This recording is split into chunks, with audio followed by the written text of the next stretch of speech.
4 line 13 ঘাট 1 2 3 4।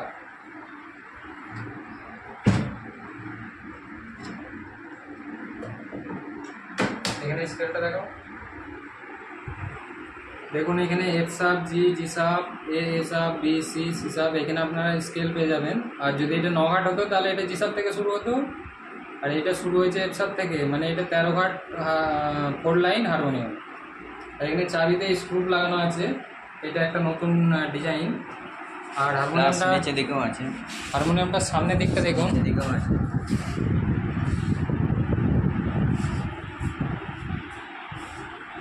Royal blue colour, তার সঙ্গে ব্ল্যাক।